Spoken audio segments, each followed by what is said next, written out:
Bienvenido a Armando Tonatiu, amigo. ¿Cómo estás, Alejandro? Gracias. Bien. Qué gusto estar aquí contigo. Sí, y qué gusto estar contigo también. Por fin te tengo aquí hablando conmigo, porque tú eres uno de estos inmigrantes como yo, con historia única y con historia significativa. Y me he enterado además, cuando estábamos hablando, que eres casi vecino mío. Somos vecinos. Inesperadamente. Ha podido venir andando aquí al estudio.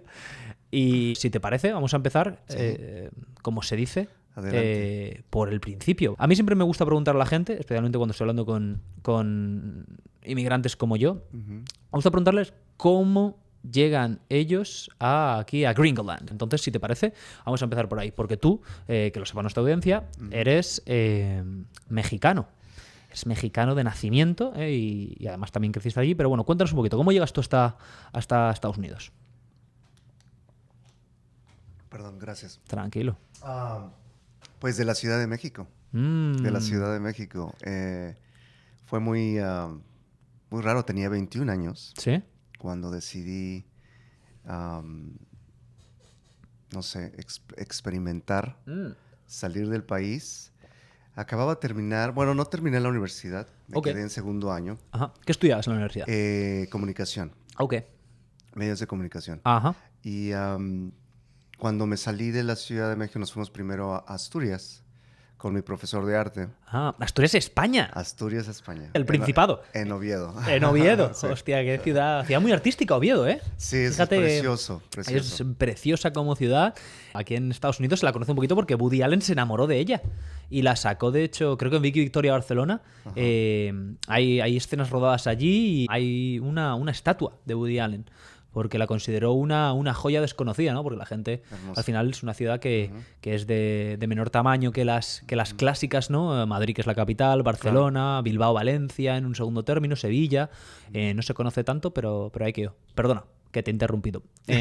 Entonces, ¿estabas estudiando...? Sí, pues estaba estudiando, me fui a estudiar tres meses con mi profesor, Domingo González Huergo, ¿Sí? que le mando saludos, está en la ciudad de Nueva York. Ah. Sí, ha de estar muy contento. Qué bueno, qué bueno. De todo lo que está sucediendo ahora, ¿no? Claro que sí. Con este nuevo nombramiento. Ajá.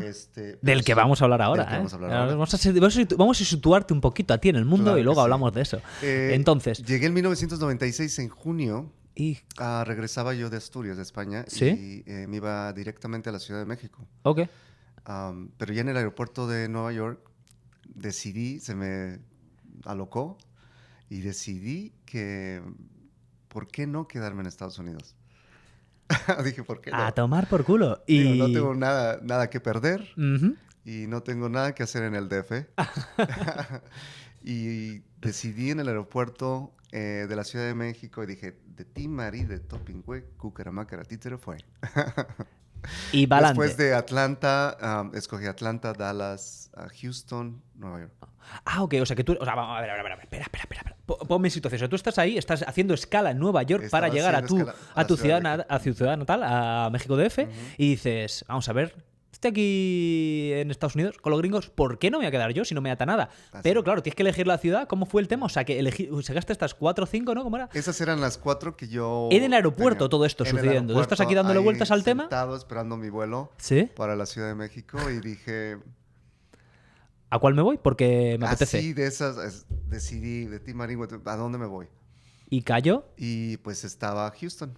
¿Y cayó Houston? O sea, Houston. Te salió Houston y dijiste, ¿a Houston que me voy? Y a Houston me voy. Pero Houston tiene su historia porque desde pequeño tenía muchos amigos que venían a la ciudad de Houston. Claro. A los hospitales. Siempre nos presumían, ¿no? Ay, es que fuimos al hospital en la ciudad de Houston y íbamos a galería de compras. Entonces, por alguna razón, ya traía como que en inconsciente Texas, ¿no?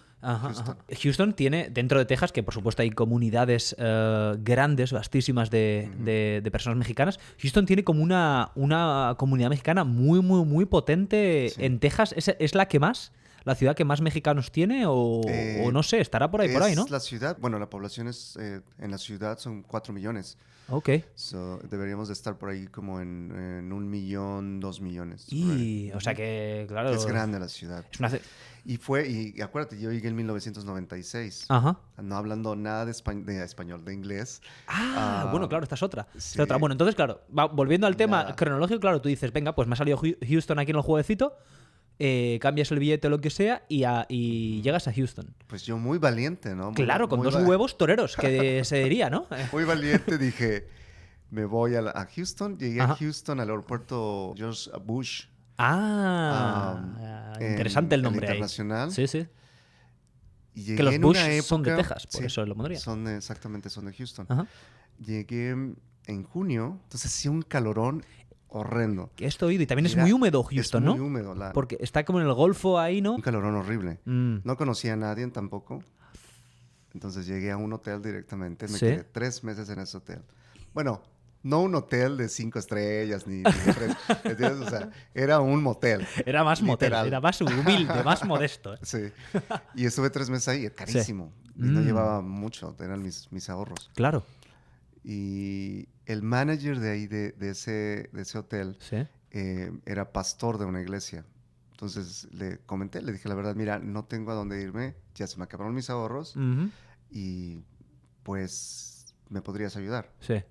Y me dijo, pues déjame pensarlo. Total que sí, me ayudó y me llevó a su casa con su familia. Y esa fue mi primera estancia Experiencia en Houston. en Houston, Estados Unidos. Este hombre El era... touchdown. El touchdown.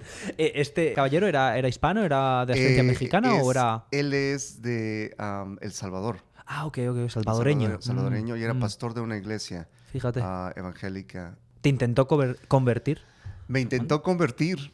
Mm. Me intentó convertir, pero yo ya Bueno. tenía como que una experiencia con amistad cristiana, con esa religión Ajá. en Puebla, en Ah, México.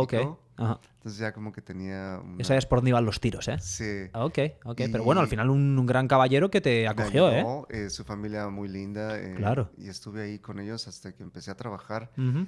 como lavaplatos, lavavajillas, ¿no? Claro. Ahí empecé. Ahí, en un restaurante. ahí, wow, un poco haciendo honor ahí a la historia del inmigrante, ¿no? Que Sí, es empezando que desde abajo. Así se empieza, así Sí, iniciamos. sí. Y bueno, sin extendernos mucho, porque, bueno, o si quieres, extiéndete, porque claro, estamos hablando de Houston 1995. ¿Tú cómo acabas entonces en Nueva York? ¿Cómo se desarrolla tu viaje? Primero, estuve trabajando en restaurantes Sí. todo ese tiempo Ajá. e inmediatamente, pues mi idea venía con esa idea de tener un programa de radio. Antes de venirme también de México, de irnos a Asturias, yo estaba en un programa de radio muy famoso en la Ciudad de México que se llamaba Palabras Mayores, Ok. con Gustavo Adolfo Infante. Este periodista aún sigue, tiene un programa de radio igual, de farándula. Ujú. Entonces ya venía con esa idea. Y yo, trabajando, conseguí el dinero para poder poner un programa. Ujú. Y lo logré al año de estar en Houston. Y de ahí inicia mi carrera periodística. Trabajé en periódicos, en televisión, Telemundo, NBC, el diario en El Día, La Subasta en la ciudad de Houston. Ajá. Y publiqué un periódico también de deportes. Ya ese era mío en el 2003. Ya. En el 1999 me caso Ujú. con una gringa judía de Texas. Pero, espera. Esto, lo que se pueda contar, ¿cómo Claro, surge claro. este tema? Lo que se pueda contar. A ella capítulo. lo conocí en NBC. Ella trabajaba en los estudios de diseño gráfico. Para lo que no sepa la gente, la NBC o NBC es una de las grandes networks de aquí. Aquí hay como 3 cadenas, las clásicas y las más poderosas, ¿no? La NBC, la CBS y la ABC. O sea que una cadena muy potente, la NBC. Y la conociste ahí en la cadena. Y ahora, y ahora también tienen la televisora Telemundo, ¿no? Que también está... Es verdad que es parte de NBC Universal, ¿no? De todo ese conglomerado que tiene muchos otros canales y muchos otros medios de comunicación también, no solo de televisión. Sí. Entonces, ¿a qué Pues la conocí ahí Sí. en los estudios. Yo Ujú. trabajaba en el departamento de promoción. Ujú. Y en un evento, en un concierto precisamente de Gypsy Kings, Bueno, en que me Woodlands. gustan a mí Sí. los Gypsy Kings, grandísimos. en un concierto de Gypsy Kings, Sí. fuimos a un concierto, bueno, que nosotros estábamos promoviendo Ajá. en Woodlands, en una ciudad fuera de Houston, donde precisamente vienen muchos capitalinos, muchos mexicanos de la Ciudad de México. Ajá.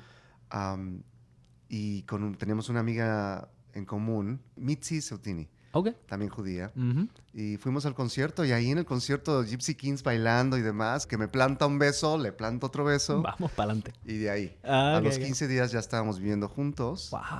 Y al año nos casamos. Yo la verdad no me quería casar, pero al año y medio veces toca, a veces decidí, toca. le llamo a mi mamá, le digo, mamá, no me quiero casar, llorando, le digo, no quiero casarme. Pues era un chaval, ¿no? Claro. Estaba muy chavito. Sí. Tenía 22 años.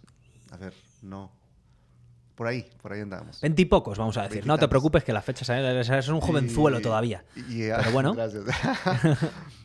Total que nada, de ahí salió Ok. ahí nos casamos y Ujú. duramos juntos 8 años. Wow. Y en Ok. 2006 decido venir en el divorcio, nos divorciamos. ¿Sí? Y me vengo a hacer una nueva vida a la ciudad de A Nueva la York. ciudad de Nueva York. Una pregunta que se me ocurre aquí. No me pega a los judíos en Texas, no me pega nada.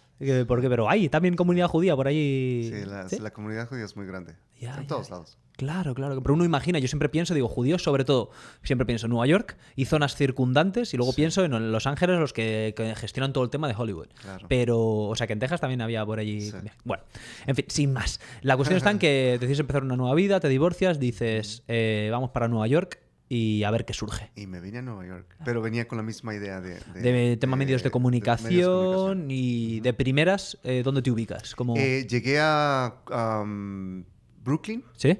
en un suburbio muy alejado en la línea de tren café, que es la J. Entonces era muy como peligroso. Jodida. La No, J, sí, la sí. J ahí, con la Z y la otra, jodida. Sí, sí, no, sí. No. Entonces, no duré nada. Duré una semana ahí. Y de ahí me moví a Queens. Ok. Ya conociendo gente, ¿no? Mm. Porque... No quiero ser estereotípico, pero ¿te fuiste a Queens? ¿Te fuiste para Corona o para dónde te fuiste? Woodside. Ah, Woods. No, Ok, fui a ok. Woodside. Porque en Corona, Sí. que los viajes de Corona hay una comunidad mexicana ahí potentona, Sí, ¿eh? sí, En muy Corona... grande. También ahí hay mucho capitalino. También hay mucho capitalino Sí, allá. y en Claro. Brooklyn también.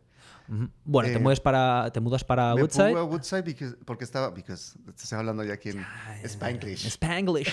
No lo trabajamos de momento aquí el Spanglish. Porque no vino Carlos. Exacto. Y si no, ahí hubiéramos ahí tenido que sí meterle. pero de ahí, porque estaba muy cerca de Manhattan. Sí. Entonces decido estar cerquita. Ujú. Y pues, empecé a trabajar en restaurantes como mesero Sí. las primeras 3 semanas. Ajá. Pero mi tirada era ir por trabajar en un medio de comunicación. Y fui, metía todos mis resúmenes y contactaba gente por acá, contactaba gente por allá. Ujú. Y se dio. Conocí a Eddie Cruz, un guatemalteco empresario que me propuso publicar un nuevo diario en español en Nueva York. Ya, Y empezamos con ese proyecto rapidísimo, Ujú. me dio la oportunidad y empecé a diseñar la idea, a planearla, ponerla sobre la mesa y creamos 24 horas en Nueva York. El Ujú. primer diario de tipo corte metro Sí. Nueva York. Diario ¿no? de gran Que ya no distribución, existe. gratuito. ¿En Empezamos español? en entiendo. español. Ajá. Empezamos con una tirada de 5,000 copias, que Fíjate. digo, era bastantito Era para bastante, hacer claro. diario. Exacto. ¿No? Y en Barcelona teníamos nuestro diseñador principal, que Fíjate. sí, Sergio, que era un venezolano que vivía allá en Barcelona, Ah. pero era un gran diseñador de portadas. Ajá. Y siempre en las mañanas, cuando yo regresaba, mi primera tirada era, ¿sabes qué? La portada. Mm. Tengo que diseñarla, planeaba el tema y la enviaba a Barcelona y en la noche, tipo 6 de la tarde, ya tenía yo la portada para que Ah. saliera en la mañana. Claro, porque la No. diferencia horaria ahí, una coordinación había que hacer importante, ¿no? Sí, increíble. Pero fue una experiencia muy padre. Fue Ajá. en el 2007, Sí. 2008. Ujú. La economía se viene abajo en el 2008. Claro. Era la gran oportunidad de mi vida porque cuando llegas a Nueva York vienes a triunfar, ¿no? Claro, claro, El claro. que la hace en Nueva York, la hace en Exacto. cualquier parte del mundo. Literal. Y tuve muchísima suerte. Fui muy afortunado de haber encontrado esta oportunidad y trabajar con Eddie. Pero pues la economía en esa época pues nos pegó a todos. Claro. Perdimos muchísimos diarios de comunicación, ¿no? Muchos medios de comunicación se fueron abajo. Sí, sí, Tú sí. veías al New York Times, también tuvo muchos problemas financieros, al Washington Post, Ujú. o sea, a varios, los periódicos nuevos. Metro vendió Sí. a AM, me parece, ¿no? Ujú. Entonces, tuvimos muchísimos problemas. Y Mm. venían en ese entonces ya todo lo que era eh, los Digital, websites, todo claro. digital. Claro, se le juntó ahí al mundo de la prensa, de los periódicos en papel, Ujú. se les juntó, como quien dice, el hambre con las ganas de comer. Porque, claro, Sí. por un lado tienes la recesión económica, la crisis de las subprime, y por otro, pues la transición del medio hacia el formato digital. Que un periódico como el tuyo, que era obviamente, vosotros con lo que funcionabais era con la distribución en papel en los puntos de transporte público, sobre todo, imagino, ¿no? Pues O teníais también teníamos las cabinas teníamos estas. teníamos kioscos para poder venderlos estos. Se fue una inversión muy importante. Ajá. Eh, te puedo decir que fue uno de los periódicos más importantes y Mm. más modernos que hubo. Sí. Yo tenía que ir al New York Stock Exchange cada ratito para hacer entrevistas a grandes empresarios. Iba a Broadway. Mm. O sea, teníamos una excelente relación con financieros, Con personalidades, ¿no? con En general. personalidades, con presidentes. Para ofrecer información de calidad. Todo el tiempo. Y ahí estaba todo el tiempo yo. Mm. Entonces, fue realmente un golpe muy fuerte a mi carrera de periodística. Sí. Muy, muy fuerte. Porque perdimos todo. O sea, en un abrir y cerrar de ojos ya no podíamos. O sea, teníamos ventas de $500,000, ¿me entiendes? De 600,000 en 3 meses, 4 meses. Entonces nos iba muy bien. Era el futuro, ¿no? Pero pues así sucedió en el 2008. La economía nos tumbó todo. Claro. En el 9... Sí, adelante. Te voy a preguntar, ¿pero era un periódico gratuito? Gratuito. ¿No? Ajá, ok. Gratuito. Claro, como has dicho tipo metro, pues era para asegurarme. Sí. Pero también lo distribuyes en kioscos y en tal. Aparte, porque el metro sobre todo, o el el 24 lo dan en el subway y eso, pero en el transporte público, pero Y en el también metro. teníais otros. Entonces, 2009, me decías, ¿veis? Ya 2008 terminamos mal, 2009 pues terminamos vendiendo el periódico. Y ahí acabó la Pues, aventura. Se acabó la aventura y volver a reiniciar y a A reinventarte. reinventarte. Ajá. Entonces yo quedé totalmente decepcionado, ahora sí que se rompió mi corazón y no sabía qué hacer con mi vida. Fue deprimente realmente.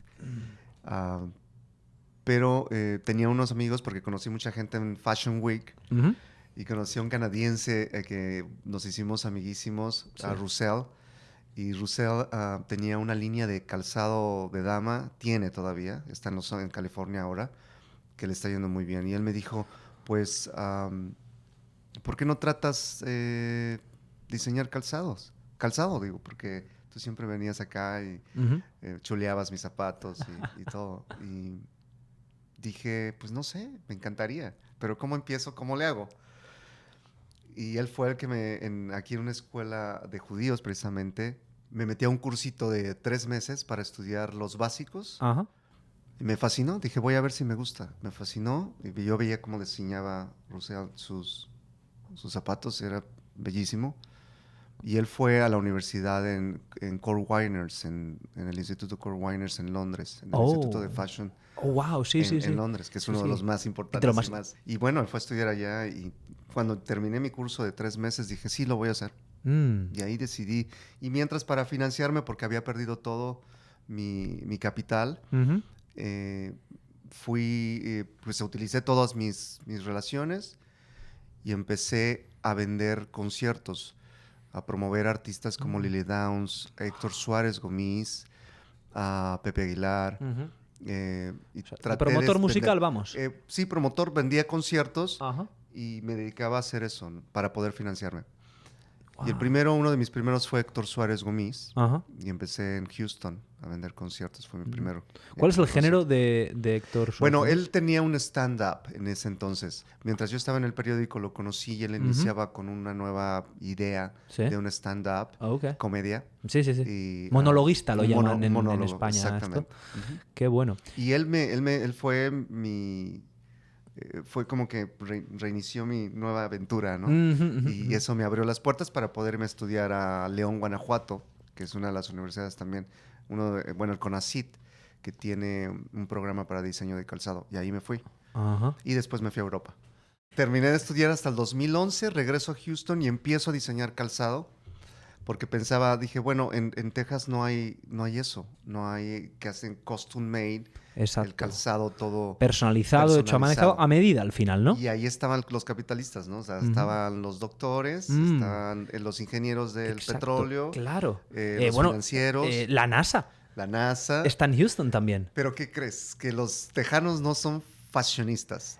Bueno, uno así, ¿verdad? Con el estereotipo que tiene, se los imagina, por lo menos desde fuera, al típico pues tejano, sí. es un cowboy, con el gorrito. Total, y ahí en el caballo. Ahí... Literal, no, nadie quería mis zapatos, nadie quería hacerse un zapato a la medida, como en Londres, por ejemplo, que allá te haces todo a la medida, ¿no? Claro. Entonces, pero en Texas no. Y no funcionó el negocio de custom made, de one-on-one. De hacerlo a medida con cita de viene y usted Exacto. Así en no personal. Funcionó, porque ellos lo que querían eran botas. Las botas no típicas de cowboy o de tejano. Y eso sí empecé a hacer, pero no me gustaba porque yo quería ser más fashionable, ¿no? Como que más fashionista, exacto. Quería tirarle a los zapatos. Algo tan clásico y estándar como una bota cowboy que se hizo en el siglo XIX y es igual, ¿no? 200 años después. Pues traté allá con un amigo, tenía un estudio de calzado y en el 13 decido regresarme a Nueva York. A Nueva York. Porque dije, no, pues ¿qué hago aquí en Texas? Además, tengo que irme a Nueva York. ¿Dónde está la capital de la moda, no? Del fashion. Me vine aquí y aquí estuve trabajando un poco de eso. Sucedieron algunas cuestiones familiares y en el 15 cambio el rumbo. Porque mi abuelo quería ser presidente municipal de su pueblo. Me preparé en el 15 para crear una plataforma política de sustentabilidad para irme al pueblo de mi abuelo. Porque cuando mi abuelo falleció yo estaba precisamente trabajando en el periódico y no pude ir a su funeral. Y eso también, obvio, me rompió el corazón, pero siempre traía en la mente de que tenía que cumplir esa meta. Y lo hice. Fíjate. Pero ya esa es otra historia, podemos... No, me interesa porque, claro, por lo que tú y yo hemos entrado en contacto y, digamos, lo que de primeras más me atraía de ti, de lo que vamos a hablar ahora largo y tendido, es precisamente de tu carrera política. Sí. Y no sabía exactamente cuándo entraste en contacto con el mundo de la política, porque para lo que son aquellos que nos ven o nos oyen, o ambas, tú eres candidato al Congreso de la Ciudad de México como representante de los expatriados chilangos, que son las personas que son de la Ciudad de México, originariamente, que están en el extranjero. Hoy tenemos la fortuna de haberte traído. Hoy has sido nombrado oficialmente como candidato por tu partido, Redes Sociales Progresistas. Así es. Y entonces, cuéntame un poco, ese es el primer contacto que tú tienes con el mundo de la política. Así un poco desde lejos, porque no eras tú el candidato, era tu abuelo. Y a partir de ahí, ¿tú ya sentiste que se te despertó? Sí, porque el mundo de la moda es complicado. Si tú no tienes capital para poder crear una producción masiva, pues no la puedes hacer. Entonces yo lo que quería era vender persona a persona. Más artesanal. ¿no? Más artesanal. Entonces no me daba. No funcionaba. No me funcionaba, pero continuaba con esa idea y seguía diseñando y produciendo calzado. De hecho, ahorita tengo parada por lo de la pandemia, tenemos parada una producción en León, Guanajuato, pero sigo trabajando en eso. O sea que te lo sigo trabajando. Ahí... No lo voy a dejar, por supuesto. No, porque es algo que me fascina, es un arte, me he entregado todo ahí y no lo voy a dejar, es parte de mi vida, ¿no? Y espero que ahora que todo esto se termine, volver a empezar. Pero todo cambia, las situaciones han sido así en mi vida. Entonces, fascinante, no obstante, fascinante el cambiar el rumbo, el que te surja otra pasión al final, ¿no? Sí. Y el tirarte de cabeza a por ello y pase lo que pase. Yo creo que así debe de ser la vida, ¿no? Tiene que ser apasionada y tiene que buscar todo. No podría estar más de acuerdo. Yo vivo igual, Armando. Yo creo que la vida solo merece la pena vivirla con pasión. Exacto. Y cuando te viene esa inspiración o te viene esa llamada que sientes, creo que esto lo puedo hacer bien y de verdad quiero intentarlo, pues tirarte a por ello y pase lo que pase. Entonces estoy contigo. a tope, y me alegro sobre todo porque no sabía exactamente en qué estado estaba, pues de que tengas todavía ahí al ladito esta pasión de crear zapatos. Te decía que me sorprende mucho porque hay un actor muy famoso que se llama Daniel Day-Lewis que también tiene esta pasión de crear zapatos. El tipo ya estaba, es una persona muy única y dejó de actuar 3 años para aprender el arte de hacer zapatos en Italia. A la italiana, en plan zapatos a medidas, un poco pues como tú. Se llama Arsutoria, la universidad más importante en Milán. Ah, fíjate, pues no sé exactamente. Para irnos para allá a estudiar. Ahí, pues mira, ahí lo tienes. Y entonces, bueno, pues tú tienes tu negocio de calzado por un lado, y ahora estás muy centrado en progresar en tu carrera política, ¿no? Sí. ¿Cómo surge la posibilidad de unirse al Partido de Redes Sociales Progresistas, de optar a ser candidato para este puesto, ¿no? ¿Cuándo son las elecciones? En junio 6 del 2021. Ok, pues unos mesecitos, ¿eh? Unos meses. Te han nombrado hoy y estás ya para empezar la campaña mañana casi, ¿no? Exacto. O el lunes. ¿Cómo surge esto? Bueno, surge precisamente en el periódico también, en un evento que se llama 5 de mayo, que es una celebración que los migrantes, los paisanos celebramos aquí en Nueva York, que es muy grande, que es cerca de 1 millón de personas que asisten. Llegó un político que era gobernador de Puebla, que falleció hace muy poquito. Moreno Valle. Llegó a ese evento y me llamó mucho la atención, me impactó muchísimo, porque apenas empezaba su carrera, también él. Llegó, pero ya venía con unas intenciones de algo y se veía imponía en el escenario. Y me llamó mucho la atención y dije, Puebla, tengo que regresar a Puebla para lo de mi abuelo y cumplirle su sueño, ¿no? De ser presidente municipal en Puebla. Y en el 15 decidí hacerlo, me preparé para eso, empecé a hacer la plataforma política. Me voy a la ciudad de Puebla, al pueblo donde es mi abuelo, que es donde está la Volkswagen, se llama Cuautlancingo, y decido ir por la presidencia municipal de Cuautlancingo en el 2018. En el 18 corro como independiente, no tenía partido, era partidista, y busco la presidencia municipal, hago campaña, pero me gana el partido oficialista y pues ni modo. Claro. Pero conseguí oportunidades y entré como director de comunicación de una diputada, Cris Tello, en el Congreso de la Ciudad de Puebla. Y estuve un tiempo ahí antes de decidir regresarme a Houston en el 2019. Regreso a Houston, me preparo y dije, me voy a preparar para que en el 2021 regrese otra vez a intentar buscar la presidencia municipal de Cuautlancingo. Sin embargo, todo cambió porque en septiembre del año pasado lanzan la convocatoria para buscar esta nueva modalidad de diputación migrante, de buscar a un representante. Exacto. Porque esto es una posición que la gente dice, vamos a ver, pero este caballero es mexicano, está en Estados Unidos, en Nueva York, y va a ser representante, va a formar parte del Congreso de la Ciudad de México a nivel estatal, pero desde fuera esto es una posición nueva que se ha creado un poco para atender... Entiendo, para atender las necesidades de una población migrante mexicana en el mundo, chilanga. De Ciudad de México en el mundo, muy importante, y deciden que esa gente tiene que tener voz, ¿no? Y por eso se crea este puesto, este puesto de congresista al final, ¿no? Para el Congreso de allá. Esta es la primera vez que se está eligiendo este puesto, ¿no? Esta es la primera vez que existe esta modalidad de diputación migrante, un representante de los migrantes en el exterior. Y esa fue una oportunidad para mí, yo la vi como una oportunidad y dije, no me tengo que ir de Estados Unidos, me quedo en Estados Unidos y puedo empezar a hacer campaña para lograr pues para seguir con mi carrera política. Desde luego, claro. Y en vez de dedicarte a la presidencia municipal o a la alcaldía, pues convertir en el primer diputado de la ciudad, porque además aprovechando que eres chilango, ¿no? Exactamente. Porque pese a que tú estabas un poco haciendo el tema por tu abuelo en esta localidad de Puebla, de nombre difícil, que me cuesta a mí un trabajo estos nombres precolombinos. Tonatiuh Cuauhcitl. Fíjate. Tonatiuh significa Dios del Sol. Exacto. Y está en el centro del calendario azteca. Es el quinto sol. Tonatiuh. Y mi apellido, Cuauhcitl, Cuá significa serpiente y Citl, Z-I-T-L, plumas de colibrí. Y todo esto es en lengua nahual. En lengua náhuatl. Nahuatl. Nahuatl. Que yo decía nahual, y un amigo mío, Sí, el nahual Oscar, se te va grande, a parecer. claro, grande Oscar, saluditos desde aquí, también cocinero, Sí. se reía de mí el cabrón porque él lo hablaba, el nahuatl. Sí. Porque claro, yo veo tele y Sí. digo, ¿cómo pronuncias esto? Nahuatl, nahuatl.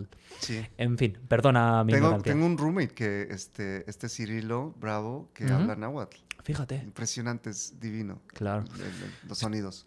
Ya lo he hablado aquí en este podcast antes, pero es una de las cosas que espero que se haga más por mantener y por preservar todas las culturas precolombinas que, bueno, pues en un grado mayor o menor, dependiendo de cuál era, pues se perdieron o quedaron reducidas, pero que la gente conserve esos idiomas precolombinos y esa parte de la cultura no hace más que enriquecer al final al territorio, ya sea México, ya sea otras culturas precolombinas como la cultura quechua en Perú, Ecuador, etcétera. Entonces, o sea, que tú ves esta oportunidad y dices, bueno, es que este puesto está casi hecho para mí, ¿no? Porque una persona que ha vivido en tantas ciudades de Estados Unidos, en España, toda la historia, eres una persona que representa a nivel individual lo que este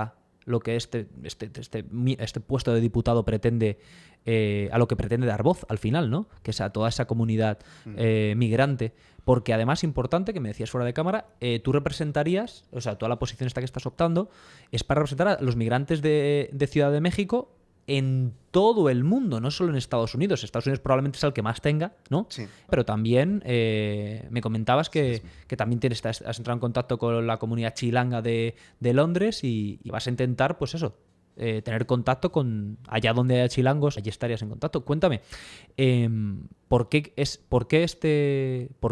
crean este puesto? Creo que es una necesidad, ¿no? Somos ya cerca de más de 36 millones de mexicanos que estamos fuera del país. Entonces yo creo que existe la necesidad de poder integrar, ¿no? De no olvidar de que tenemos familiares, papás, hermanos, madres, esposas, hijas, hermanas, ¿no? Entonces, los mexicanos tendemos bueno, todos yo creo que tendemos a no olvidar nuestras raíces, de donde venimos. Sí. Pero especialmente la cultura, ahorita tú hablabas, por ejemplo, de los mixtecos, Sí. ¿no? Especialmente la gente de Guerrero, de la Sierra de Puebla, que hablan y que mantienen su lengua, y que a sus hijos se la están transmitiendo, y eso me fascina, porque es a partir de ahí, de mantener nuestras tradiciones, nuestra cultura bien arraigada, para que mantengamos siempre en alto, pues, de dónde venimos, ¿no? Porque es importante, es parte de nuestra cultura y somos así, siempre vamos a ser así. Desde luego. Entonces, pues, existe la necesidad de proteger los derechos de todos ellos, de todos los mexicanos, de todos los que somos migrantes. Y creo que es importante, se ha dado cuenta no solamente el gobierno de Estados Unidos, sino el gobierno mexicano, de que debemos expandir el apoyo. Sobre todo, tú lo ves ahorita, las remesas han crecido exponencialmente en México. Claro. Estamos hablando de $40 mil millones todos los años. Entonces estamos hablando que es la primera entrada en la economía mexicana, luego sigue el turismo y ya después el resto. ¿En serio? Esas son las remesas del extranjero. Entonces, cada $300 que se envía, que hay esos datos de que envían cada mes, imagínate, ese dinero llega a cada punto en México, cada familia que ayuda a la economía de abajo, ¿no? Entonces, pues sí, creo que ya eso es económicamente, pero también debe haber políticamente, ¿no? Y deben crearse leyes que protejan los derechos de muchísimos que, por ejemplo, en la época de Obama, esos 500,000 que deportó, sí, cuando regresaron, incluso cuando yo fui en el 18, en el 17, 18, 19, vi la necesidad de crear oportunidades para estos migrantes que llegan de regreso a su casa, pero que ya vienen con otra mentalidad. Entonces, se le tiene que dar protección a ellos, un mejor empleo, mejor remunerado. Y sí me di cuenta que sufría mucho la gente que viene, los migrantes que vivieron en Estados Unidos y que regresan a sus pueblos. Ya no es lo mismo. Solo puedo imaginármelo. O sea, yo cuando visito a mi familia, lo noto. Claro, las cosas van cambiando allá de donde saliste y ya no te sientes ni de allí ni de aquí. Y especialmente si has estado mucho tiempo. Esto es algo que mencionabas que la gente no menciona tanto, porque al final Obama fue un presidente que hizo cosas buenas, como todos los presidentes, vamos a decir, pero deportó a mucha gente. Deportó a cientos de miles y una política migratoria relativamente dura. Lo que pasa, claro, con la reputación que tenía como líder y como líder progresista, pues quizá es algo de lo que no se habla tanto.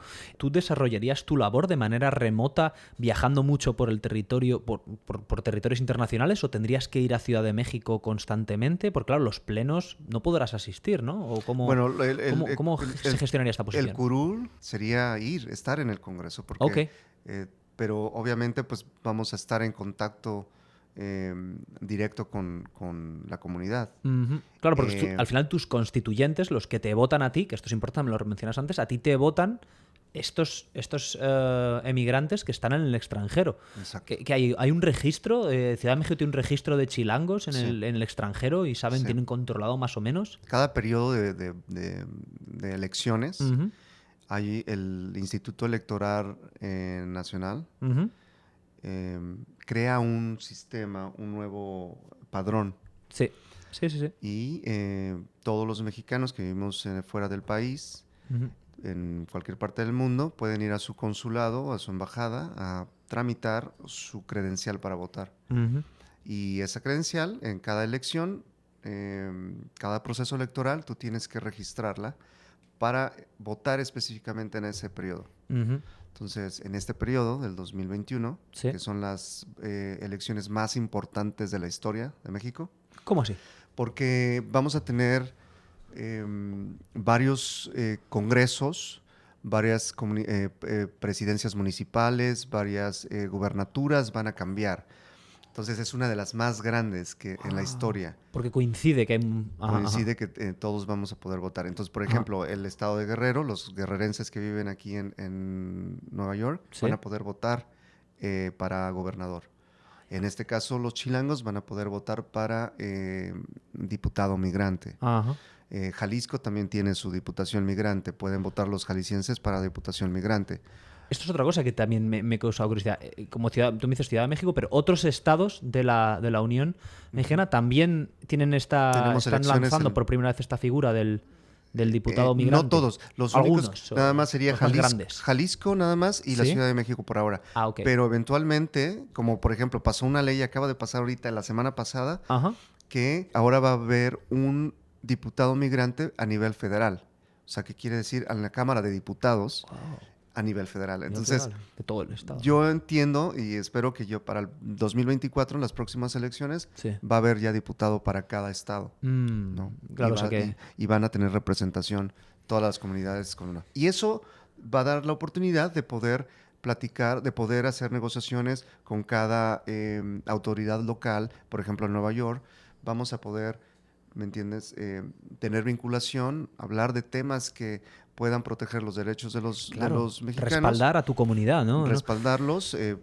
Podríamos hablar de muchas cosas, pero lo importante son los derechos de los mexicanos. Y en eso está la agenda que está promoviendo Biden, que ahí es donde nosotros tenemos que empezar a interactuar, a comunicarnos más con la comunidad y hacer que esta ley entre en el próximo año o en un año más, pero no puede pasar más de ahí. Esto ya no puede ser un tema de elecciones, esto ya tiene que ser un tema de derechos humanos, ¿no? Porque aparte que estamos viviendo una economía, pues nos ha pegado a todos, y más a Estados Unidos también, y a México.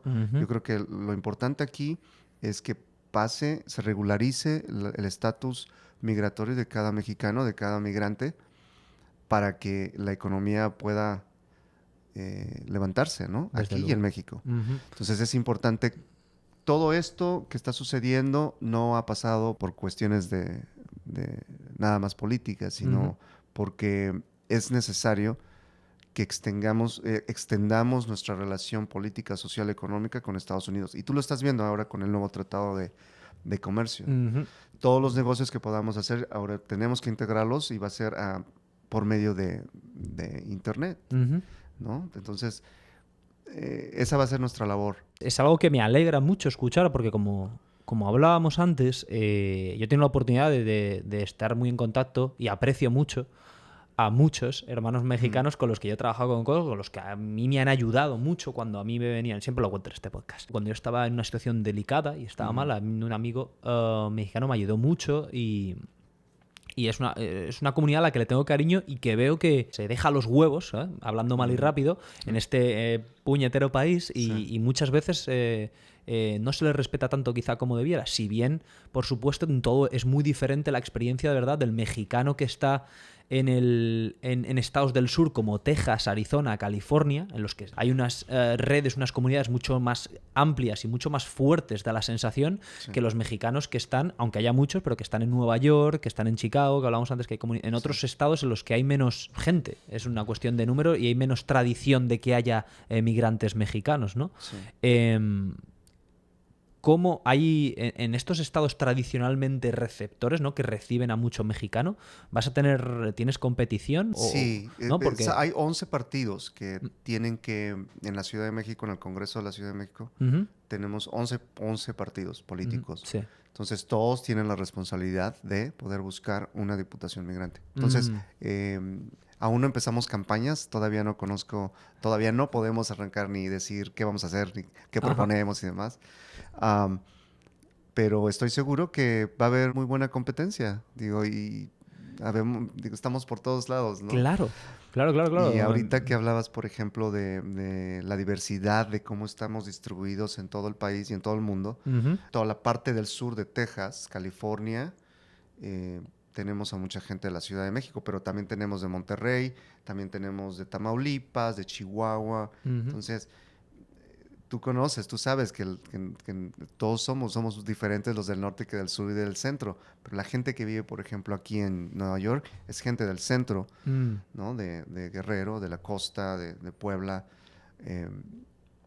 y bueno, bien Jalisco, ¿no? Y es totalmente diferente. Las redes de convivencia son diferentes, las del norte de Nueva York como en Chicago y las del sur, ¿no? Aquí, por ejemplo, siento que es más vulnerable este grupo de paisanos mexicanos por su condición de rasgos físicos, ¿no? De piel, de color de piel, de estatura. Creo que hay mucha discriminación en ese tema aquí en Nueva York. Y ese tema se debe de abordar, ¿no? Ese tema se debe de... Y no podemos no hablar de ello, tenemos que hablarlo. Sí. Y por eso a mí me interesa mucho que el Consulado de México, por ejemplo, cambie su forma de poder brindar servicios. O sea, dar más cobertura, dar más servicios, respaldar más al chilango o al mexicano. Sí. Que pueda estar necesitado de apoyo para gestionar su situación, para gestionar su papeleo, sus documentos, etcétera. Claro, porque es que Nueva York se convierte en una ciudad muy dura y al final es eso, el emigrante, especialmente si es emigrante o migrante indocumentado, es presa fácil para que, desgraciadamente, muchas veces se aprovechen los que tienen una posición más ventajosa, ya sean dueños de negocios, gente que sea legal en el país, para explotarles o pagarles lo que les da la gana, porque, claro, no tienen opción y cuidadito que te reporto a ICE, y vienen a por ti a deportarte. O sea que cuidadito. Pero... Entonces es muy importante que haya una figura y que exista este respaldo. Hay muchos temas que poco a poco los vamos a ir abordando, pero ya tenemos que ir empoderando a nuestra comunidad. Vas a prestarle también mucha atención a todos aquellos que quieren regresar, un poco ayudarles en esa transición de haber estado aquí, qué sé yo, 15, 20, 30 años y que ya quieren ellos pues retirarse en su pueblo natal. Claro, es un cambio del copón, es un cambio muy, muy fuerte. Radical. Sabemos dónde... Porque claro, tú me decías que todos los mexicanos se registran a nivel nacional en los consulados, ¿no? En el extranjero, pero claro, a nivel regional también se registra... O sea, ellos tienen que marcar soy de DF y por eso puedes tener datos de de en qué lugares, por ejemplo, en qué territorios de Estados Unidos o de Europa hay más chilangos, o esto es difícil determinarlo? No, el Instituto Electoral ¿Sí? te provee con todos esos datos. O sea que los Entonces, tiene. sí sé de dónde, por ejemplo, en la parte de Dallas, cuántos chilangos Chilangos hay. concretamente. En California también, en Chicago y en Houston. Por eso es que voy a tratar de retroalimentarme, Ujú. ir a todas esas ciudades para hablar con todos ellos y conocer, porque lo que queremos es aprender de ellos, Sí. ver cuáles son sus necesidades y de ahí poder armar una plataforma política, ¿no? Claro. Clara y precisa y que pueda ayudar. Esto te iba a comentar antes, que tú me lo cuentas y es todo como tan nuevo, ¿no? Que al final la manera de hacer política tradicional no te vale. O te vale o no te vale, no lo sabemos porque no sabes lo que te vas a encontrar, entre comillas, un poco, ¿no? Sí. Luego supongo que tendrás que hacer mucho esa labor y darte tú a conocer y tú también conocer, ¿no? Sí. Pues a las diferentes comunidades en los diferentes estados. Afortunadamente ya existen las benditas redes sociales progresistas, ¿verdad? Ahí está, que claro, yo te quería preguntar el nombre, este nombre ahí muy bien traído, ¿no? Que es el Partido de los Migrantes. Ajá, ajá. No, pues fue muy padre, pues es nuevo para todos. Ujú. Pero el hecho de que yo estaba rascando y buscando en todos los partidos para que me dieran la oportunidad de poder participar Sí. en esta nueva modalidad, fue el único partido que se acercó a mí y me ofreció formar parte de esta nueva progresismo. Que bueno, yo siempre desde pequeño y cuando inicié en la presidencia municipal siempre he sido centro izquierda, ¿no? Ujú, ujú. Progresista. Pues vivimos en Nueva York, ¿no? Aquí sí, bastante progresismo. Bastante Otras no, pero progresismo. progresismo Sí. sí que es lo imperante, ¿no? Es lo que domina. Sí. Te pregunto, porque siento que tengo que preguntártelo. Yo tengo mis propias ideas en cuanto a lo que a política se refiere, pero ¿tienes miedo de encontrarte a gente desencantada con la política?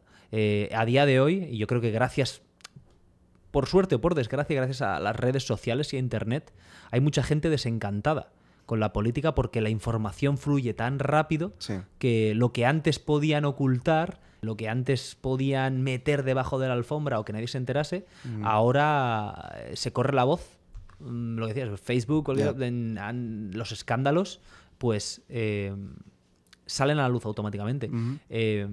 ¿Tienes algo de miedo o de reparo? ¿Sientes que vas a encontrar gente desencantada con la política y que no te va a querer Bueno, tirar onda, como decís sí. vosotros? Los tiempos han cambiado. Los tiempos han cambiado en los últimos 2 años con este nuevo gobierno. Sí. Y sí estábamos muy desencantados con los gobiernos anteriores. O sea, ya estábamos cansados. Ujú. Entonces, estos 2 últimos años con este gobierno ha hecho muchos cambios. Pero hay un sector en Estados Unidos que me he estado fijando Sí. que no está muy contento con lo que está haciendo. Ni el partido en el poder, Ujú. ni el gobierno, ¿no? Entonces, como que hay un nicho que estoy notando que podemos ahí aprovechar. Ajá. Entonces, yo creo que más que barreras, Sí. van a ser oportunidades. Voy a poderlas capitalizar Ajá. para traer esta nueva forma de hacer política. Ya. Y yo creo que este partido, Redes Sociales Progresistas, va a traer cosas buenas para los migrantes en Estados Unidos. Toda la cuestión del coronavirus, tenemos que hablarlo, porque fíjate, estaba yo ayer leyendo, o antes de ayer, todo el tema del COVID, y veía que México tiene un problema muy serio en lo que a porcentaje de muertes por millón de habitantes es el más alto del mundo. Entonces eso se está pegando muy, muy duro, este tema del coronavirus. ¿Cómo vas a hacer para gestionar tu campaña con el tema del coronavirus? ¿Vas a tener que hacer mucho meeting virtual? ¿No vas a poder viajar todo lo que quisieras? Sí. Ese es mi fuerte. ¿Te acuerdas que en el 2018, en el 2008, cuando teníamos el periódico, nosotros manejábamos mucho redes sociales? Empezaban apenas las redes sociales. Empezaba Facebook, empezaba Twitter. Y me fascinaba. Entonces, siempre le tomé mucha fe a eso. Y en mi campaña, Cuando yo estaba en Nueva York, empecé a hacer campaña en redes para que me conocieran en el pueblo de mi Sí. abuelo.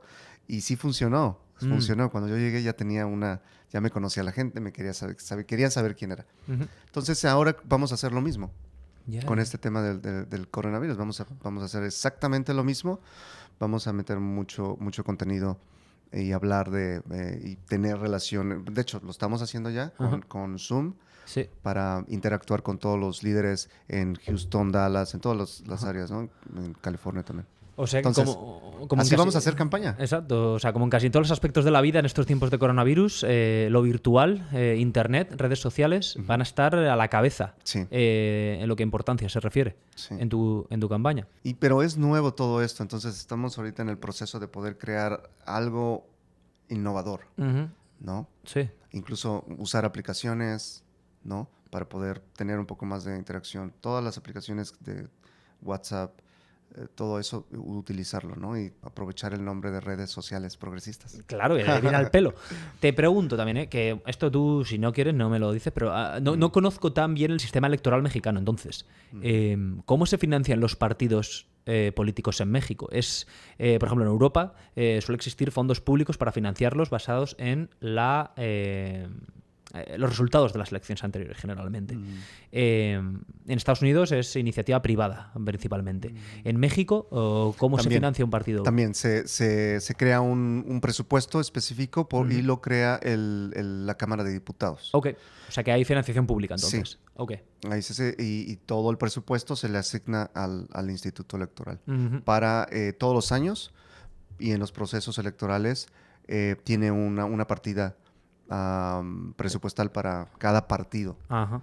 En un partido tan nuevo como redes sociales progresistas, ¿esto ha sido un problema? Perdóname, repito, no sé si te puedo preguntar. Tú, si hay algo que no te guste, me dices, mira, de dinero no hablamos, ¿eh? O que me dicen, ¿no? De política, religión y pasta y dinero no se habla. Tú me dices, ¿ha sido un obstáculo fuerte? Porque claro, Sí. Pues es todo nuevo. limitado, todo limitado. Aquí estamos... Es nuevo, pues es el partido es nuevo, entonces me parece que sí nos dieron una partida muy raquítica. Claro. Pero bueno, a ilusión no os gana nadie, ¿eh? ¿O no? Exactamente. Entonces hay que innovar, hay que crear, ¿Sí? ser muy creativos para poder llegar a toda la gente. Porque al final es lo que quieres. Tú lo quieres llegar a Sí. tus votantes. Es decir, Sí. los partidos Sí. utilizan ese dinero tradicionalmente en campañas. Bueno, ya lo vemos aquí. Es el mejor, quizá sea el mejor lugar o el mejor sistema electoral para mirarlo. El dinero que invierten en sus campañas políticas es verdaderamente brutal. Yo no creo mucho en eso y todo el mundo me regaña porque dicen que es absurdo. Lo que pienso es... yo digo que las campañas no deberían de tener presupuestos tan altos, tan excesivos. Yo creo que la gente es la que debe de participar, ¿no? Sí. No debe de estarse comprando la voluntad de los votantes, ni estar regalando cosas. A mí me regañan porque yo digo eso, que no tengo que estar regalando, porque no, la gente necesita, tienes que estarles regalando. Pero cuando en tu colonia, cuando tú haces en tu comunidad, haces servicio comunitario, lo haces de buena fe, ¿no? Sales a la calle, Obvio. barres. Sí. Altruista, intentas ayudar. Altruista, y te organizas con tus mismos vecinos. Sí. Y dicen, ¿sabes qué? Vamos a limpiar la calle, vamos a jalar esto por acá. Se ponen de acuerdo para que los perritos no tiren sus cositas, Sí. ¿no? Y entonces te pones de acuerdo. Eso es hacer comunidad. Pero cuando los tradicionales políticos siempre es de estar buscando, venden sus puestos, ¿no? Para poder conseguir capital y gastar. Sí. Mi campaña política en Puebla fue todo lo contrario. No teníamos presupuesto y no quería yo gastar mucho, sino que era más trabajar con la comunidad, tener acciones, crear acciones para poder llegar a tus votantes. Pero esos son en tiempos de campaña. Claro. Una de las grandes críticas se le hace al político siempre. En campaña, anda que en campaña no me decías esto y ahora que estás, cuando coges la posición, te encaramas al poder, anda y que me den, ¿no? Sí. Te pregunto entonces, repito, lo que quieras no me contestes. ¿Te da miedo convertirte en un político a la antigua, un político tradicional, corromperte, el que los intereses económicos estén por encima de los de la comunidad? Yo creo que mi vida como migrante he aprendido a poderme ganar la vida yo solo. No he tenido problemas, he logrado mis éxitos, he logrado todo lo que me he propuesto. Lo he logrado. Sí. Imagínate tener un diario, un periódico en la ciudad más importante de las editoriales a nivel mundial. Todas las editoriales más grandes, los más publicistas están en Nueva York. Sí.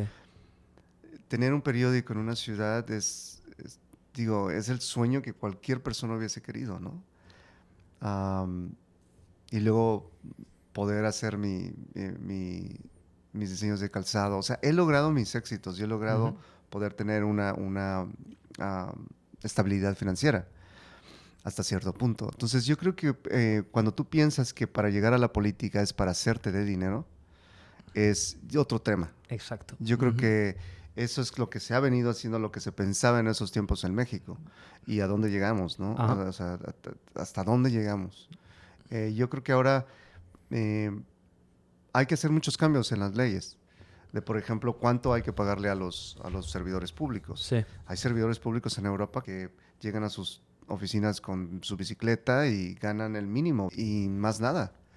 Pero si hablamos de Estados Unidos o si hablamos de México, las cosas son totalmente diferentes. Entonces yo creo que debe haber reglas claras y en este caso mi partido, por ejemplo, me pidieron mi 3 de 3, que es entregar tus impuestos, que es lo que tienes ahorita, y con cuánto vas a salir después, ¿no? O sea, tienes que presentar muy importante. Muy claro. importante.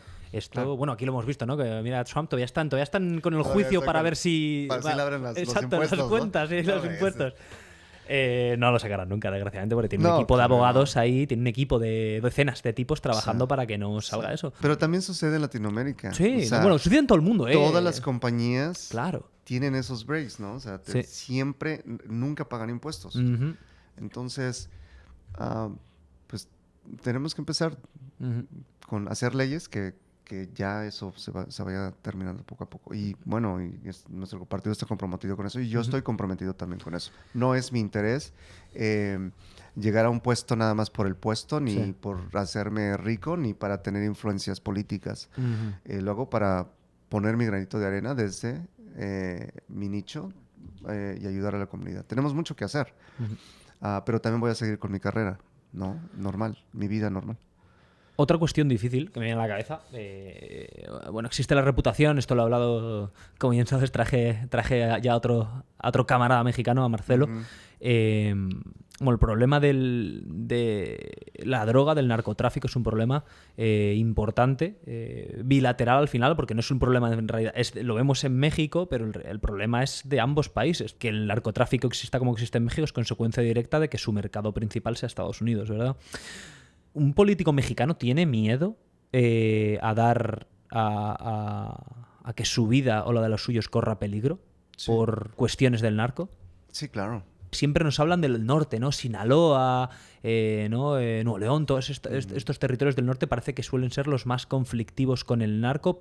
En Ciudad de México también existe este peligro. Sí, hay mucho. Repito, puedes hablar, tampoco quiero comprometerte. Sí, claro, claro que tenemos problemas de todo ese índole, por supuesto. Y todos estamos en riesgo, ¿no? De alguna u otra manera. No sabemos. Obviamente, pues, tu vida tiene que ir apegada a principios, ¿no? Y tienes que llevar una vida con ética y pues, a veces uno nunca sabe cuándo se te van a meter. Yo tenía un conocido presidente municipal que pues, se le metió la mafia a su municipio y lo presionaron para tomar decisiones favorables entonces, para ellos. Claro, entonces es importante todo. Digo, ahora se está cambiando ya poco a poco toda esa situación. Cuéntame, ¿sientes que la cosa en México mejora o...? Todavía tenemos mucho trabajo por hacer, pero ya la estructura policial, la policía que tenemos, la Policía Federal se desintegró, pero ahora está la Guardia Nacional que creó el presidente y junto con el ejército están creando nuevos, y aparte con los programas sociales que creó el presidente López Obrador, Ujú. están ayudando, ¿no? Están ayudando. Entonces, necesitamos más tiempo, Ujú. hay que atacar ahora de otra manera, mi punto de vista Sí. es con la inteligencia, ¿no? Ujú. Entonces, pero nos va a tomar todavía un tiempo. No, desde luego. Digo, lleva este gobierno 2 años. A mí me fascina mucho todo el tema de las sustancias en general, Sí. o de las drogas, ¿no? Yo lo veo de manera muy particular, sinceramente, se me critica mucho también, Sí. pero creo que no tiene todo este tema de la guerra contra las drogas, yo esto creo que ya no le pueden engañar a nadie, este acercamiento de tratarlo como una guerra ha fracasado, ¿no? Sí. Y tienen que buscarse fórmulas que entiendan qué es la droga, por qué se produce este problema y cómo atajarlo de manera satisfactoria. Sí. Porque ¿cuántos millones se llevan gastados en todo el tema de la guerra contra el narcotráfico desde Nixon? Y os afecta mucho a los mexicanos, pero claro, una posición como la tuya, al final, estando entre las dos aguas, vamos a decir, estando entre los dos países, puede llegar a tener en ese aspecto una importancia máxima, ¿no? ¿Cómo puedes acercarte a ese tema? Yo ahí no me metería mucho porque yo creo que eso es parte, le toca a la parte A las federal, autoridades, ¿no? las autoridades federales. Ujú. Yo en mi caso sí me concentraría en los derechos humanos. En el... Por ejemplo, en los derechos humanos de las mujeres, Ujú. de las migrantes que cruzan las montañas para poder llegar a California, a Nueva York, y que son violadas sus derechos humanos. O sea, a mí esa parte sí me preocupa muchísimo. Ujú. Conozco casos en Nueva York de niñas de 16 años, de 17 años que tuvieron problemas muy serios. Creo que ahí esa parte sí podemos abordarla de alguna u otra manera. Ujú, ujú. Y a mí me interesa mucho ese tema. Todo lo que es, quieres decir, ya no tanto la ilegalidad de las drogas o del narcotráfico, sino la ilegalidad del migrante. Todo esto está conectado. El narco tiene ramificaciones en que es otro negocio ilegal. Al final, Sí. ¿no? La gente, desgraciadamente, Es lo paga. mismo. Ujú. Es lo mismo. Entonces, esos temas son importantes. A Ujú. mí me preocupa mucho que las desapariciones, los feminicidios, eh, y nadie le está poniendo mucha atención a ese tema. Y está sucediendo. Ujú. A día de hoy esto... Está sucediendo. Entonces, son temas que hay que Abordar. Ujú. y proteger a las mujeres. Se habló mucho de la inmigración aquí en Estados Unidos con los 4 años de Trump. Y yo recuerdo leer que en realidad Trump todo esto se lo estaba que atacó muchísimo a los mexicanos de manera lamentable y deleznable, acusándoles de ser en su mayoría gente vil. Bueno, ya lo escuchamos, ¿no? Las infames palabras, ¿no? Sí, de sí. todos son drogadictos, payaso. exacto, Sí. delincuentes y algunos quizá buenas personas. Esto lo dijo en público al iniciar su campaña de manera lamentable, ¿no? Contra el tema del muro, etcétera. Pero dicen que los datos en realidad de migrantes de México, desde México a Estados Unidos, están bajando, ¿no? En los últimos años Sí. han bajado. ¿Por qué se produce eso? Porque hay más... Cuéntame. Yo llegué en 1996. Ujú. Entonces, observé el proceso, porque obviamente como estaba en periodismo, Claro. me di cuenta cómo iba cada año incrementando de 500,000, 600,000, 700,000 mexicanos que cruzaban cada año a Texas. Y obviamente vi también los problemas que eso ocasionaba, porque había muchas muertes, había muchos sofocados, se quedaban en los trailers. Exacto. Es un desierto al final ese que tienen que atravesar. Sí, mucha gente que perdió la vida en el camino. O sea, era trágico, era horrible. Ujú. Entonces sí observé el proceso Sí. durante todos esos años. Ajá.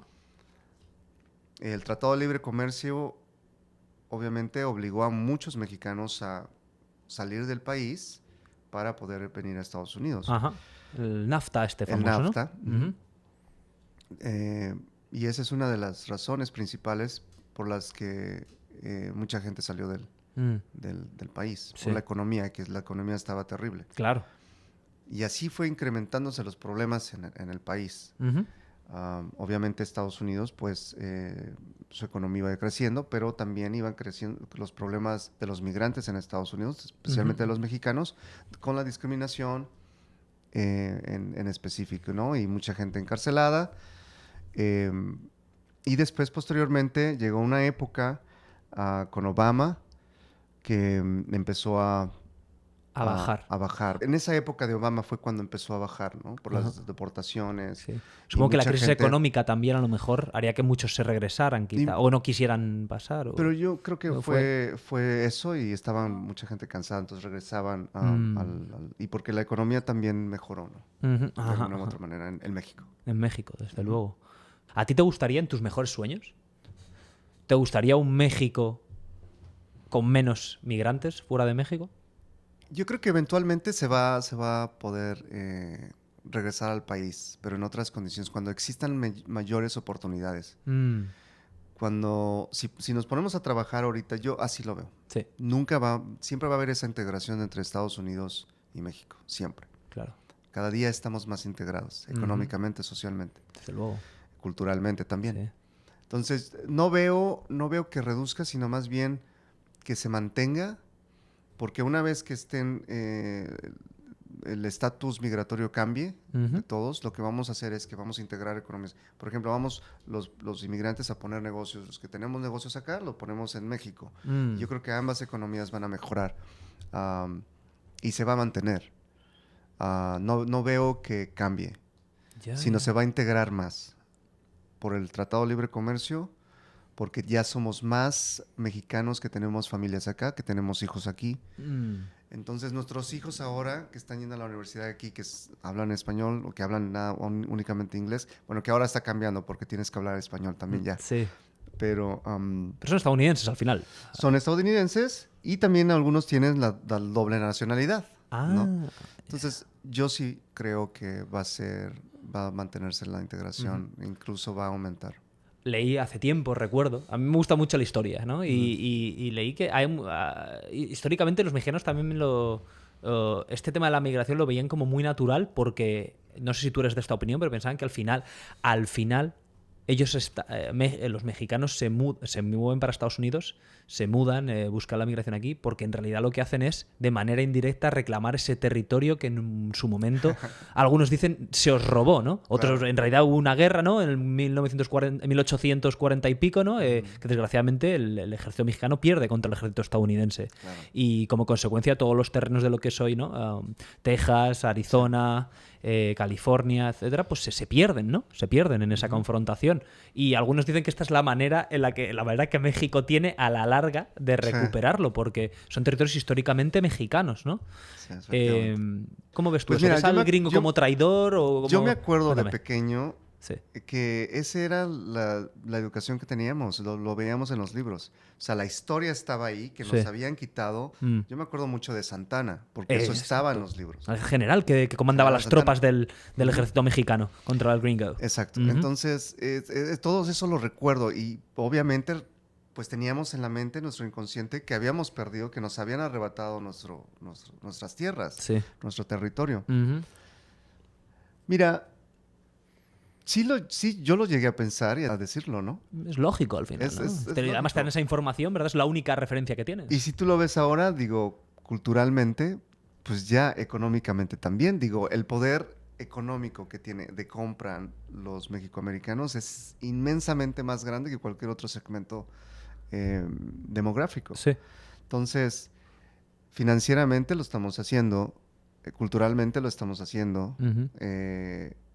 Ahora se habla más español. Tú vas a Texas y todos los alegóricos, Sí. los anuncios Sí. son en español, ¿no? Estaba viendo ahora que, por ejemplo, el secretario de Estado, cuando hizo la reunión virtual con México y Canadá, en su Twitter, Sí. puso en castellano algunas palabras. Ajá, ajá, ajá. En Texas, todo el papeleo gubernamental es Sí. en castellano. Fíjate. Entonces, culturalmente, gastronómicamente, Sí. políticamente, económicamente y poblacionalmente, Ujú. lo estamos Está. lo estamos haciendo Está ahí, inconscientemente y sin querer. Exacto, exacto. ¿No? Que esto no está organizado ni es que hayamos orquestado de lanzado una tú guerra. para allá, tú Sí. para allá, No a es por que- ellos. No es que el ejército está diciendo, pues órale, Sí. ahora se van 1000, ¿no? Exacto. Como el presidente Fox, me acuerdo que una vez les hizo un librito a los migrantes Sí. para que porque el gobierno americano se quejó porque decía que les estaba quitando trabajos. diciendo a los mexicanos que, porque les daba una guía que cómo cruzar. Vale, que era una maniobra política para extender sus redes por el territorio estadounidense por medio de migrantes, para conquistarlos. ¡Wow! La reconquista. Es una manera de verlo, tiene sentido.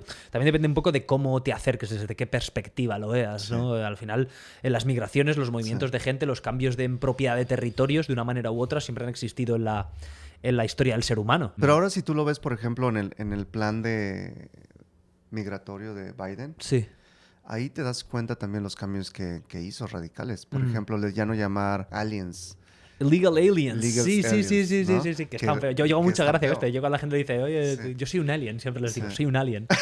Porque es verdad que te lo pone. Es que en tu documento pone resident alien y te pone el número, alien number. Es un alien. Pues bueno, ese es un ¿Lo han cambiado? Cuéntame. Tema. Bueno, sí, estaba ahí en su propuesta, en su iniciativa. Esto es una cosa que yo te quería... Lo tenían que quitar y los tejanos dijeron, no, ¿por qué vamos a hacer nosotros eso? ¿No? Entonces, te das cuenta cómo los republicanos y los demócratas siempre son... barriendo para su... Pero me parece que es un buen inicio. Eso es un cambio perfecto. Ajá. Desde luego. ¿Crees que tiene solución? Esto ya no es política mexicana, esto ya es a nivel quizá como persona que reside aquí en Estados Unidos, como yo. ¿Crees que tiene solución la eterna, vamos a llamarla, crisis migratoria en Estados Unidos? ¿Crees que se puede de verdad hacer una reforma efectiva del sistema migratorio? Tiene que porque... Da la sensación de que tiene que, pero de que no saben cómo. Da la sensación de que hay demasiados intereses. ¿Tú qué opinas? Yo creo que sí se puede y sí hay cómo. ¿Sí? Y ahora ya no es de cómo, sino de que hay una necesidad urgente de que esto pase, esta ley pase, porque de otra manera el problema de la economía se va para abajo. ¿Por qué? Porque los mexicanos, mexicoamericanos, latinos también, o hispanos, a mí no me gusta usar la palabra ni latino ni hispano, sino por su país, por lo que son. Sí, bien. Siento que la propuesta que tiene Biden es tan urgente. La población está creciendo inmensamente. Entonces, se dice que para el 2050 pues vamos a ser una mayoría. Exacto. Entonces, todo el sistema político tiene que cambiar. Si tuviste, entraron muchos latinos, un mexicoamericano en el Senado, ¿no? Y ahorita tú estás viendo, por ejemplo, en Nueva York cómo está cambiando también. Es importante, tiene que solucionarse este año. Y yo creo que esos 11 millones de inmigrantes tienen que tener su estatus legal ya en 1 o 2 años. Pero hay 11 millones, se calcula que hay 11 millones de indocumentados, ¿eso? Sí. Entonces, tiene que pasarse en estos 2 años. Y ya no usarse como cuestión política, ¿no? Sino una necesidad de derechos humanos. Si quieres adoptar perspectivas, ¿no? Puedes mirarlo también como lo ve el estadounidense, ¿no? El gringo caucásico de ascendencia europea. Y claro, también tienen su tema. Lo ves desde la postura nuestra de inmigrante y tienes otra manera de verlo. Pero es un tema desde luego fascinante. Sea como fuere, como no nos podemos tampoco eternizar, pero quiero preguntarte más cositas, quiero que hablemos de más cosas. Mi querido Tonatiu. Uno más ligerito, cuéntame como mexicano que eres. Va, nos tienes que darnos, a mí y a la gente, tienes que darnos una recomendación. Si tuvieras que decir el restaurante mexicano, aquí en Nueva York, que me digas, este es, como diréis vosotros, el padrísimo. Este es el delicioso. Exacto, el mejor. ¿Cuál es el que más te gusta? ¿Tú eres muy de comer muy a menudo comida mexicana aquí? ¿Eres más relajado? Bueno, últimamente he estado comiéndome unos taquitos Ajá. de un par de amigos que tengo, de mi roommate, que acaba de poner un carrito en la 175 y en San Nicolás. ¡Anda! Entonces, ¿Cómo se llama esto del food truck, El food truck, exactamente. Los food trucks son las taquerías más ricas que hay. ¿En serio? Sí, y se pusieron de moda en Puebla, en la Ciudad de México, en todos lados está de moda. Fíjate. Houston también, es food trucks. Cuando tú eras pequeño, creciendo en Ciudad de México, no existía tanto el concepto este food truck. Los tacos donde se consumían, en una taquería, en un lugar, ¿era un establecimiento? ¿Qué era? ¿Un puestecito? ¿Qué era? Un puestecito. O sea, nosotros básicamente inventamos eso. Claro. Los carritos y la comida en la calle, o sea, todo eso, pues en los tienen las tortas con tamal en el DF, Ujú. las famosas guajolotas, ¿no? Ni idea O sea, tengo. ¿Qué es una ¿Qué es una guajolota? Es un pan, Ok. no es un pan francés, pero es un tipo, nosotros le llamamos bolillos. Sí, me Los mencionó Marcelo. Los el partimos bolillo. a la mitad, le ¿Sí? ponemos un tamal. Ok. Y Un ¡pum! tamal que es pasta de maíz, ¿o qué es el tamal tamal? sí, es una mezcla de masa de maíz. Sí. em, Con especias, con ¿no? especias, Y luego le ponen que carne o algo de eso. salsas, carne, lo que tú quieras ponerle. Ah, y todo envuelto en las hojas esas, ¿no? Y luego lo envuelves, lo metes a vapor ¿Sí? para que se Se cueza. cocine. Ajá. Se cocine. ¿Cómo has dicho que se llamaban el pan con el tamal este? ¿Cómo? Guajolota. Con G. Guajolota. Guajolota. Guajo. Guajolota. Son tan raros todo esto palabras al final prehispánicas. Guajolota Entonces, es un pavo. ¿ah, sí? De hecho, es un Guajolote. Es un guajolote. Es verdad que me lo decía mi amigo mío. Culo de guajolote. Ándale. Qué bueno. Escucha, y Pero la entonces- versión Exacto. de guajolota Sí. desde Puebla, esa está llena de salsa roja en guajillo. Que eso picará como su puta madre, claro. Sí, Es no. ¿Cómo os gusta, eh? ¿Qué os gusta a vosotros el Y picante? tiene mucho aceite, entonces no soy mucho de... Lo único mexicano que me gustan son las enchiladas, ¿Sí? el chile relleno o Ok. el chile adobo Ajá. y nada más. Fíjate. Anda. O sea que... Pero bueno, pero los Ni- tacos ni también, ¿no? tacos, o sea, un taco, ¿Tacos? 2 tacos y con eso estoy bien. No Pero estás no bien. soy taquero. No eres taquero. No No. eres taquero. Vale. Así me gusta traer a mexicanos únicos aquí, No. que no seas taquero. No soy No taquero. pasa nada. No pasa nada. Vale, entonces... Me gustan las quecas, pero muy poco. Disculpa mi ignorancia. ¿Qué son las quecas? Las quecas son tortillas ¿Sí? hechas a mano Ok. con queso, epazote y una raja de chile cuaresmeño. Madre mía. Me voy a tener que apuntar todo. Luego voy a tener que ver el episodio e ir ¿no? apuntándome. Chile apuntando. cuaresmeño El aquí chile con cuaresmeño. el temita. Con las... ¿Cómo era? ¿Cacas? ¿Cuacas? Guajolotas. No, pero esto que me has dicho que te gusta también. Las quecas. Las quecas. Las quecas. Ujú. La queca en otros lugares es una muñeca. Una muñequita, Sí. una queca. Así. Pues nada, mi querido Tonatiu, ¿se nos queda algo en el, No, hombre, en el tintero? estuvo- Haz campaña, que No, si quieres. no podemos hacer no puedes campaña. No. legalmente. Exacto. Vale, venga, va. No podemos hacer Nos ve algún campaña. que otro mexicano, ¿eh? Por eso te lo decía. Nos pero bueno. esperamos, vamos a tener más tiempo Vale. y vamos a poder hacer cosas Vale. padres. Pues yo siempre digo aquí que a la gente que viene, con la que paso un buen rato charlando, siempre les ofrezco que vengan una segunda parte, ¿sabes? Entonces, después de estar hablando contigo, todos esos temas tan interesantes que hemos tratado y sobre todo el hecho de que estés a las puertas de un proceso como este en el que te vas a embarcar, ojalá en el futuro podamos hacer una segunda parte de este episodio y hablar a ver cómo fue la campaña, qué aprendiste. Claro. Quizá, oye, ojalá te vaya bien y lo tengamos que hacer virtualmente. Eso Claro. significará que has salido elegido y como consecuencia que estás pasando la mayor parte de tu tiempo en tu Ciudad de México. ¿Ya? Igual y vienes a Ciudad de México y Igual. vamos ahí Hombre, a yo, la Condesa, desde luego, ¿qué es la Condesa? a Coyoacán. Ah. Son áreas, zonas. Ah, vale. Yo tengo muchas ganas de ir a Ciudad de México. Yo he estado en México una vez, pero estuve en toda la zona de Quintana Roo, Riviera Sí. Maya al final. Bueno, sí. Me gustó mucho, sobre todo porque también tuve la oportunidad no de estar ahí en Cancún, en el Señor Frog, todo el día metido, sino que pude ir, pues eso, a Kukulcán y ver un poquito ruinas cultura. y conocer un poco de la cultura. Los cenotes, ¿eh? Los cenotes. qué Los belleza, cenotes, ¿no? madre mía. Vaya locura los cenotes esos, ¿eh? Wow. Dios. Entonces tuve la oportunidad de conocer un poco, pero tengo muchas ganas de ir a Ciudad de México. Me encanta la historia la historia en general y la época de las colonizaciones, de la colonización de las Américas en particular. Sí. Entonces tengo ganas de ver las ruinas de Tenochtitlán. Me encantaría verlo y solo lo he visto por foto al final. Sí. O sea que quizá algún día vaya, ¿eh? La Algún día pirámide vaya. del Sol, la pirámide Ujú. de la Luna. Exacto. Exacto. Algún día, antes de morir, cuando yo el coronavirus haya pasado, de poder ir allí, poder estar en aquella... Ahora son explanadas, ¿no? Porque está todo tal. Sí. Y Bellísimo, bellísimo. ir allí y disfrutarlo. Es Así que... impresionante. Así Y que demasiada energía Sí. positiva. Sí. No, ¿se siente? Cuando te sientes allá arriba, Ajá. no, sales puro. ¡Wow! Entonces ya me está poniendo los dientes largos ya.